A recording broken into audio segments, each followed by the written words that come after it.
What's going on, guys? Welcome back to the channel and thank you for tuning in to today's video. I've got a quick one going over my Dynamic Principles belt here that he made me not too long ago, as well as the mag pouches and some of the other stuff that I have on this specific belt. Now, this belt is pretty much my perfect belt. So I've tried everything from the Pharaoh, the Ronin, the Tier belt, and the Tier belt and the Ronin were kind of my favorite for a while. But this belt kind of does everything that both of those do and better. There's only so many ways you can do a belt, guys, so I don't want to get too much into the weeds on this versus that when it comes to belts. Now, as far as this one, it is very, very stiff on the outer belt as well as the inner belt that comes with it.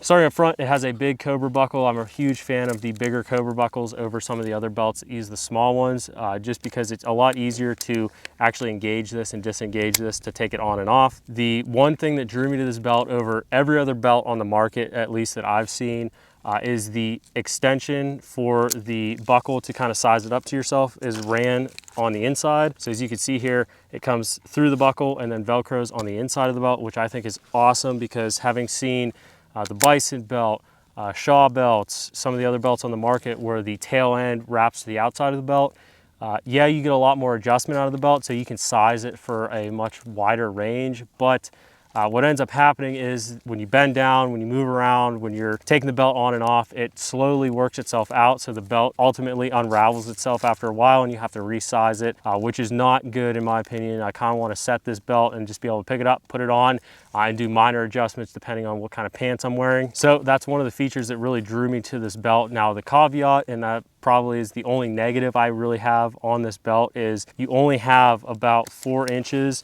of in and out play here. So as you can see here, I have this sized up, to fit me, and I have about 3.5, 4 inches exposed, plus about another inch on the outside that I could tighten this down. So if you go from a 36 to like a 30 waist, this belt is not for you. It's not gonna size up well for you. But moving past the adjustment here, I have a tack trap from Neomag that was given to me by one of those guys to hold gloves, Comtacks, Ear Pro, stuff like that. So really nice. I will say getting it on this belt was a pain and I don't think it's ever gonna come off. So it's gonna live here forever. Now, as you can see here, the construction of the belt is similar to other belts on the market where you have your Tegris or curved material on the inside, as well as nylon tubing here on the outside that's folded over itself to create your kind of molly slots. So I will say this belt is kind of a pain to get stuff mollied through it. We'll talk about that and the pouches over here in a minute. So if you run a lot of molly pouches,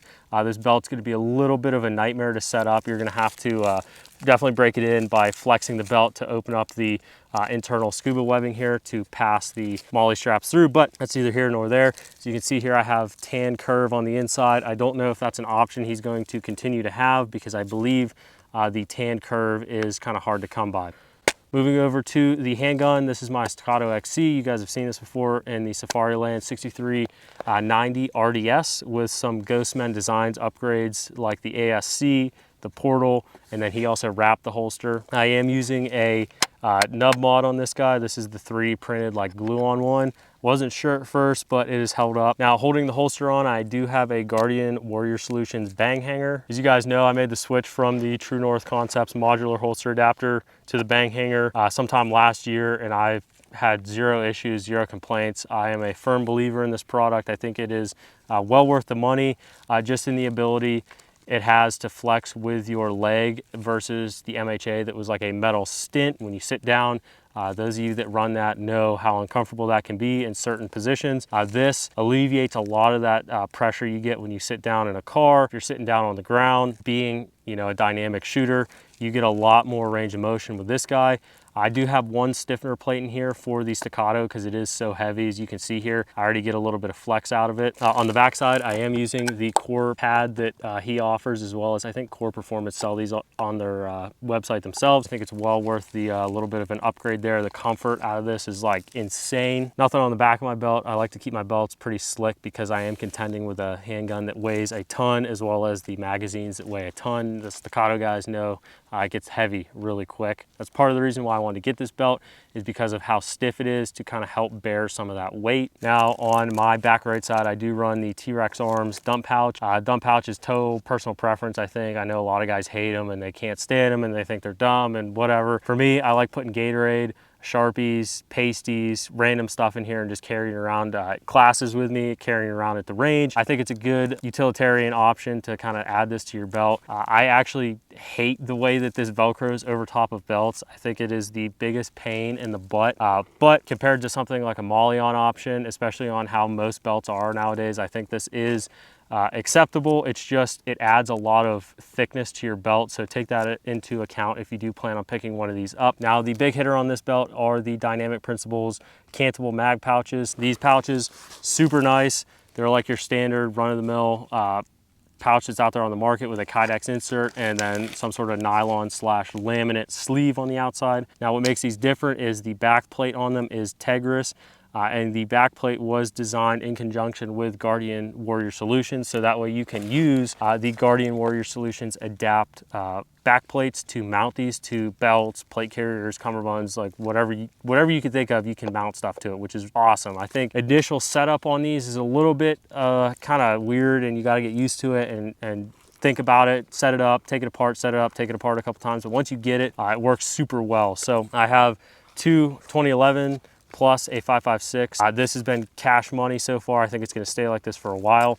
Now, I do have my 5.56 drop down just a little bit below the top of the belt just to clear cummerbunds. My 152 that sits right here, it likes to hit the mags, especially with the pistol mag straight up. In this configuration, it has been awesome. I haven't had any clearance issues with that. Now, it is worth noting that the inside on this belt is also very stiff. It's made out of scuba webbing. I'll do my best to splice in some video of the inner belt. The outer belt is also super stiff. Again, that's kind of why I wanted it, was a lot of load-bearing support on my hips for the staccato mags and the staccato, just because it does get so heavy, especially when you start running the 20 rounders plus a 30 round P mag and everything fully loaded down. It weighs a ton, and the Faro belt just fell too short for me. There wasn't enough structure in it. The inner belt was not very good in my opinion. This belt has been cash money for me. I really like it. If you have any questions or comments, feel free, leave them down below. I'll leave his links down below so you can go check out the belt itself as well as the pouches. And then I'll also leave Guardian Warrior Solutions links down below so you can look at the bang hanger if you're so interested, or the Adapt series stuff. It is scalable, so you don't have to use these pouches in particular. If you have Safariland stuff, G-code stuff, there are many options on his website to accommodate you. But with all that being said, guys, thank you so much for watching, and I will catch you in the next one.